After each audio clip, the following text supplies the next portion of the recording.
Yo, what is up, YouTube, man? As you guys know, they nerfed the Magic Johnson dribble style in the latest patch they did. Now, if you're a build with 75 speed with ball, I would say Magic Johnson is the most popular dribble style in the game. It's what you see most players have on. I mean, everybody's played against somebody that just goes back and forth, hop back and forth, hop back. So I do think in a way it's a good thing it got nerfed. I think a lot of people relied on it a bit too much. It kept them from using other dribble moves in the game. But I'm here to test it out for myself. So we are going to see. This is me hopping on my first gameplay using the Magic Johnson. And after the first play, it feels fine. I mean, right here, I'm going to test out, see what dribble moves I have on. But I'm trying to really score mainly with the Magic Johnson. I'm trying to see if this is still going to be as overpowered as it was. And it's definitely nerfed. I would say beforehand with the Magic Johnson, you could go right, left, right, left, right, left. Now it's a bit more like right, left, right, left. And you can't quite chain it together the way you used to be able to. You're going to see in Game 2 that you get a weird animation sometimes when you try to do that. Now, in this first gameplay, this guy, he's not the greatest defender in the world, but definitely, this Magic Johnson dribble style is still an animation you can use. If it has been your favorite dribble style, don't take it off just because you heard it got patched. It's still debatably one of the best dribble styles to use for 75 speed with ball. Now, even before the nerf, I liked Pro a lot. I liked the LeBron James a lot. But the Magic Johnson, it's still grouped in there with them. None of them are quite as, night and day difference compared to the other. You're not doing yourself a disservice by using one compared to the other, as long as you don't get one of the overpowered ones like Kyrie, like the Michael Jordan. But for the most part, not very many builds can afford to actually get those. And you can see, man, the contact dunks I'm getting with this dribble style are still amazing. And that is one of my favorite things about the Magic Johnson dribble style. Being able to get that momentum, go into the hoop, going downhill. Check this out, too.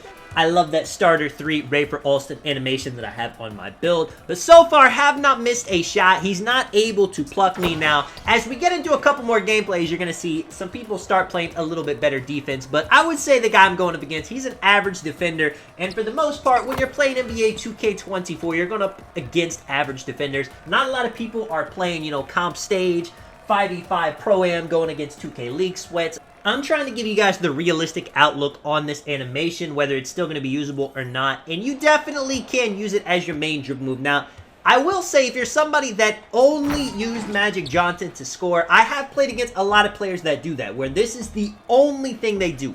They only go left and right. With this patch, that's going to be a little bit tougher. I mean, as you can see, there's a bit of a drag to the animation, and this guy, he is able to play it pretty decently. Check this out, too, man. My first miss of the day is going to be on a wide open three-pointer. It has nothing to do with me messing up my dribble moves, nothing to do with him clamping me down, just me missing wide open, which, check this out, this is what I was talking about. I'm trying to do the Magic Johnson side to side right there, and it does not give it to me. Now, like I said, I'm not somebody that spammed this move a ton even beforehand, so let me know if that was already in the game. But post-patch, that definitely happens. I mean, right here, I'm trying to do the Magic Johnson. It's giving me some weird side to side. He's able to kind of box me up this possession because of that. Now, I go to the post. I got some other things I can do to score, so it's not the biggest thing in the world. But for somebody that relies on this solely, that could be the difference between winning a game and losing a game, especially in a 1v1 situation like this, where if you give up the ball, that might be it, especially if your build is not that good defensively. Right here, I'm going to use that bulldozer badge to get a contact dunk with the Magic Johnson.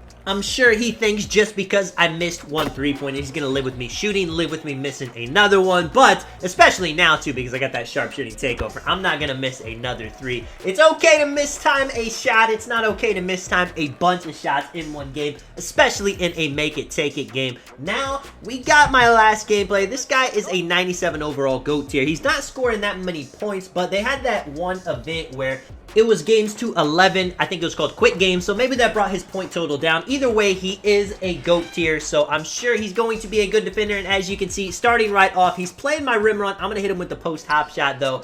You got two options, really, too, off the Magic Johnson. You can fade and you can contact dunk, at least with my builder. If you can do both those, it's going to be hard for a defender. I mean, he can take one thing away, but it's going to be really hard to take both away, as I get a mean contact dunk right there. Once again, go into the spin, triple threat, into the behind the back, into the step back, and we have to top it off with a Magic Johnson into the contact dunk, man. I feel like I've said it a bunch in this video, but the Magic Johnson dribble style does still feel good. Now, I can tell it is patched. It's not as overpowered. It's not as broken. Now you're going to have to use it a little bit more wisely. Right here, man. Speaking of wisely, getting past him for the 360. Now, this is unfortunate. I did not miss a shot. He ends up getting a pluck. And watch this. As I get a stop, I'm going to run out. I'm going to check the ball. I'm going to stand still for just 1 second, and he's going to rip it again. Since he's trying to play this game, I'm going to do the same with him. As soon as he starts dribbling, as soon as he stands still, I'm just going to rip him right back.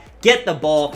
Let me know what you guys think about the patch. Do you think this move is still good? Is it still bad? Do you guys find it weird that they only patch this one dribble style compared to others? There's other overpowered moves in the game now. I know a lot of people did complain about the Magic Johnson. People complain about the big hop back too. So maybe that's something they could touch as well. A lot of people speculated that maybe they're going to add the Devin Booker dribble style. They're patch this, so they're going to try to get everyone to make new builds to get the speed with ball to get that. That would be, you know, some 2K conspiracy thoughts right there, right here. I'm going into the post. I'm doing a bit of a post spin into a standing dunk. You're going to see I end up messing up the end of this game. Now, I'm playing around a bit too much. I do a nice hop jumper. I unfortunately miss it. I go back up to him. I got the pluck momentum. I get the ball right back. I try to do kind of just a fancy acrobatic reverse, you know, Euro step type of layup right there. I don't know what I was doing. I ended up throwing it off the backboard. So I missed 2 shots in a row. And he gets within range of winning the game. He gets a good shot off. Now, that's not wide open, but it's open. He could have definitely hit that and won the game. I would have definitely sold. Now I got to lock in. Now I got to make sure I don't get plucked. The safest way is to just go into the post. I got this post spin technician on gold. I know that he doesn't have interior defense or block, so it's going to be easy to get past him. Also, if he's playing that on the next possession, I know he's probably just going to give me the post fade, the post hop, so I'm going to do that. I definitely, you know, want to try to do some more dribbling into a contact dunk or a fade, but I really did not want to get ripped with how much I was selling this game already. Let me know if you guys enjoyed the video, man. This is Tonic. I will catch you guys in the next one. If you do want to drop a like, subscribe, of course, I appreciate it a ton, and I'm out. Peace.